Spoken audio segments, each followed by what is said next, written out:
રાજકોટ શહેર police commissioner માનનીય શ્રી બ્રિજેશકુમાર ઝાસર દ્વારા રાજકોટ શહેરમાં ગુનાખોરી અટકાવવા માટે તેમજ શહેરમાં ગેરકાયદેસર હથિયારો ઘુસાડતા માણસો વિરુદ્ધ કાર્યવાહી કરવા માટે પીસીબીની ટીમને સૂચના આપવામાં આવેલ હતી.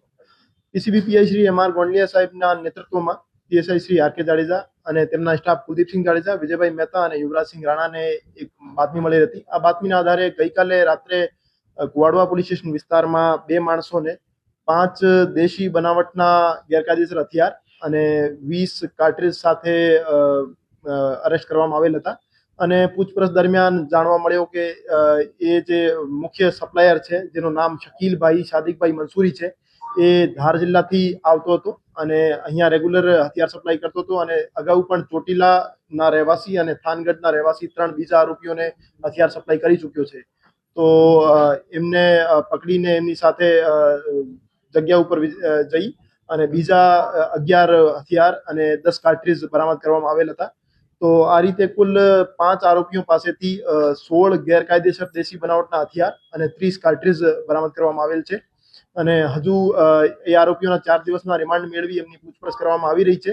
અને ફર્ધર કઈ કઈ જગ્યાએ એમને હથિયાર સપ્લાય કર્યા છે અને કોને કોને આપ્યા છે એ બાબતે ફર્ધર તપાસ ચાલુ છે.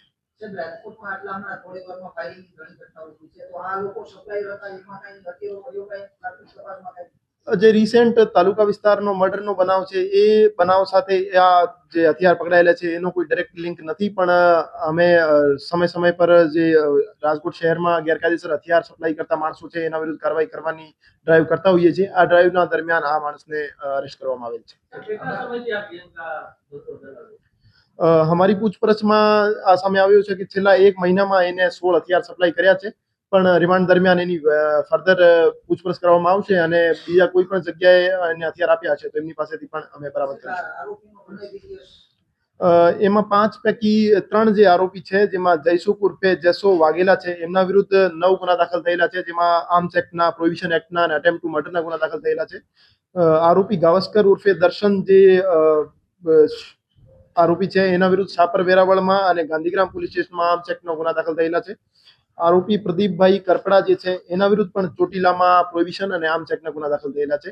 બીજા જે 2 આરોપી છે એમના વિરુદ્ધ કોઈ ગુનો દાખલ થયેલો નથી.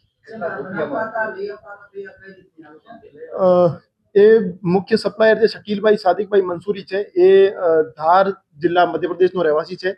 અને ત્યાંથી અમે એમની રિમાન્ડ દરમિયાન એમની પાસેથી માહિતી મેળવીશું કે આ કઈ જગ્યાથી બનાવતા હતા, એક્ઝેક્ટ એનો પાછળનો સપ્લાયર કોણ હતો. પૂછપરછ દરમિયાન અમને શંકાસ્પદ નામ મળ્યા છે, પણ અમે વ્યવસ્થિત પૂછપરછ કરીને જે પાછળની ચેન છે એને પણ અમે અરેસ્ટ કરી. કેટલા રૂપિયામાં વેચતા? ઓન એન એવરેજ 10 થી 15,000 એમની રેટ હતી, જેમાં લોકલ સપ્લાયર ને આપતા હતા.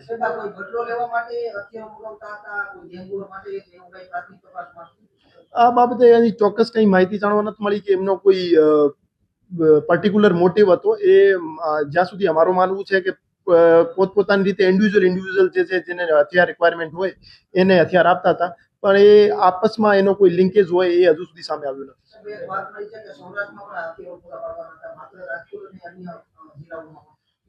અમે આ જે હથિયાર સપ્લાયર કાર્ટેલ છે એની વ્યવસ્થિત પૂછપરછ કરવાના છીએ અને આ સિવાય પણ સૌરાષ્ટ્રમાં જે પણ હથિયાર સપ્લાયર છે એને બાબતે અમે કાર્યવાહી કરી રહ્યા છીએ. અને જૂના જે પણ તમામ હથિયાર ધારાના ગુનાઓમાં પકડાયેલા આરોપી છે તમામની પૂછપરછ અત્યારે અમે કરી રહ્યા છીએ અને સૌરાષ્ટ્રમાં હથિયાર સપ્લાયની કાર્ટેલને અમે તોડવા માટે પ્રતિબદ્ધ છીએ. હજુ આરોપીઓની સંખ્યા પણ વધે છે, હથિયારની સંખ્યા વધે એવી શક્યતા એવી સંભાવના છે, કહી શકાય.